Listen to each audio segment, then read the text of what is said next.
প্রত্যেকটা দিতে পারবেন না, তার প্রত্যেকটা টাকা দিতে পারেন না, কথা বলেন। আমি বলিনি যে এই মাসে দিব না, আমি বললাম যে আমি একটা বিপদে লজ্জা থাকা দরকার আপনার, বুঝলেন তো? প্রত্যেক মাসে একই গল্পগুলো আপনি দিয়ে প্রত্যেক থাকেন। মাসে একা করি না, বললাম যে একটা না বিপদে পড়েছি, দিতে পারছি না। কিসের বিপদ করছেন? প্রত্যেক মাসে আপনার কিসের বিপদ আছে? আপনার ভুল হয়েছে, হ্যাঁ এটা হলো আমার ভুল হয়েছে, ক্ষমা করে দেন। কি হয়েছে আপনার ছেলে? এখন কি হয়েছে? এখন কি বলতেছে কোর্ট?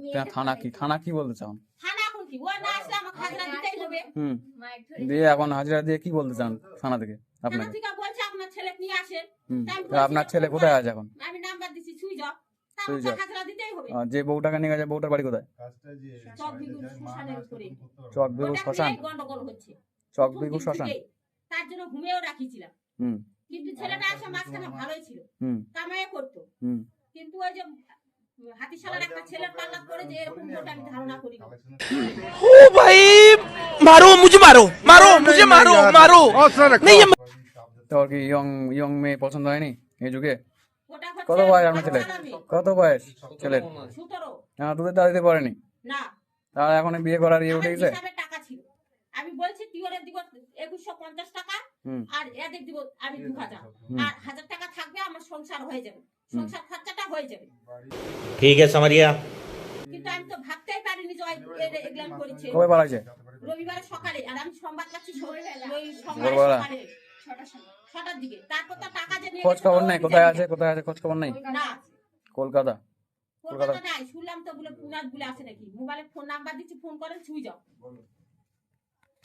তাও কত চালাকি করেছি ওর সঙ্গে। তাছাড়া আমি আপনাদের সাথে কোনোদিন ক্যাসাল করতাম না।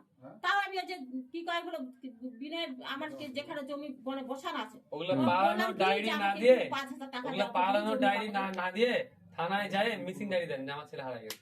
না, মিসিং ডায়েরি দিব না, ওরা তো কিডন্যাপের কেস দিছে আমার কে নামে। মেয়ের? মেয়ের বাড়ির? হ্যাঁ, মেয়ের তো নাম 1000 তো দিতেই হবে। 15 বছর বয়স, এইটা পড়ে। মেয়েটা বিয়ে হয়নি? বিয়ে হয়ে গেছে, একটা মেয়ে ছেলে বাচ্চা আছে। 15 বছর বয়স, মেয়ে বাচ্চাও আছে। হ্যাঁ, তারপরে কি কি বর আছে না বর নাই এখনো? বন্ডাই বাচ্চা। নাই, ওরা ব্যবসা করেই খায়। ये बड़ी अच्छी बात कही आप। বাহ, ওই যে ধাপের একটা সুন্দর ছেলে ব্যবসা। ফাঁসায়, ধাপের একটা ছেলে ফাঁসায় 50,000 টাকা জরিমানা করেছে। কত? এখন আমাকে বলেছে যে থানা, ওরা এখন বলেছে যে আমাদের 60,000 টাকা দিতে বলো, তাহলে আমরা কেস তুলে নেবো। তা আমি 60,000 টাকা কোথায় পাবো?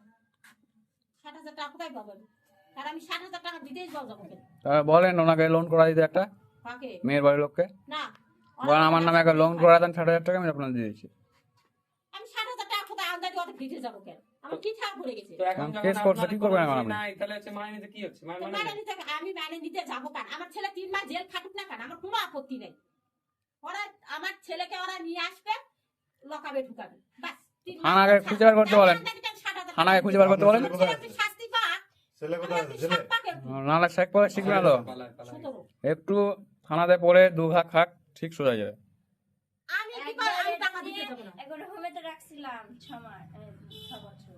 ওই আর একটা বছর 15 টাকা 18 হয়ে গেলে ব্যাস। 18 কে 18 তো 3 মাস তো হামাশাই জেল হয়ে যাবে। ঘুমের যেটা থুতো, ঘুমের তো থুবে না, সেটা 3 মাস তো জেল হয়ে যাবে।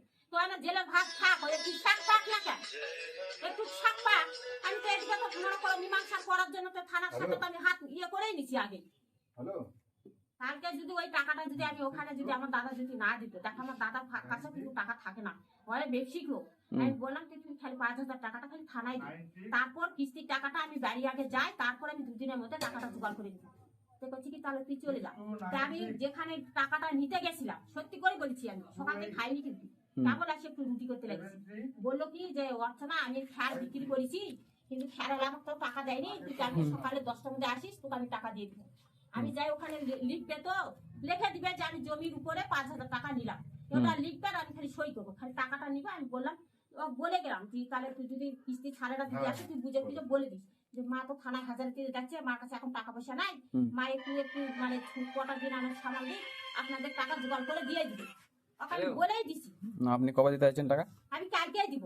আমি কালকে? আজকে স্যার বলে দিই, স্যার আমি 2 দিন কিন্তু হাজার দিতে পারবো না। তাই আমি করছি আমার কিস্তি বাকি আছে, ওরা তো সারাটা যা তো বাড়িতে ঝামেলা করবে। তো উকিলটা বললো যে ঠিক আছে, তুমি তাহলে বুধবার বৃহস্পতিবারে আসো না, তুমি শুক্রবারে একদিন আসে হাজার দিবে। তাই আমি বললাম যে ঠিক আছে, আমি বলে কই আসলাম। তাহলে কিভাবে ম্যানেজ করবেন টাকা? টাকা কিভাবে ম্যানেজ করবেন কালকে? কালকে আমি ওখানে যাই খালি সই করবো আর টাকা দিয়ে দিলাম। তাহলে কটার সময় দেবেন টাকা? লিখে তো খালি লিখবে খালি যে আমি বারোটা। জমির উপরে আবার 5,000 টাকা নিলাম। বন্ধক দিবেন লিখিত দিয়ে। কিন্তু আমি 5,000 টাকাটা না নিলে জমির উপরে আমি আপনাদের দিব কোথা থেকে? কালকে আমি তো কয়দিন তো কখন কাজও কালকে করতে কখন পারিনি। দেবেন? হ্যাঁ? কখন দেবেন কালকে? 12টার মধ্যেই এ দিব। পারবে না আমি আমি দেবো না। বললাম কথা দিলাম 12টার মধ্যেই দিব। ট্যাঙ্গের দোকান 12টার মধ্যেই দিব আমি।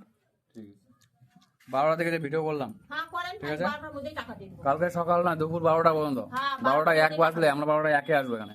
যদি টাকা না আসে হ্যাঁ। সিলিন্ডারটা নিয়ে যাবো, ঠিক আছে। নিয়ে কিন্তু বিক্রি করে টাকা নেবো আর আমি এই মাসে। বললাম তো আমি ওই জন্য থানা এরপরে কিন্তু কোনো এক্সকিউজ শুনবো না যে আমি টাকা পাইনি, আমার লোক ছিল না, 5,000 টাকা দেয়নি আজকে, ওগুলো কিন্তু শুনবো না। না না না যে হবে হোক আপনার কিছু টাকা দিয়ে দেয় 12টার মধ্যে, 12টার মধ্যেই আমি টাকা 12টা 11টা 59 12টার মধ্যে, একজন না হয়।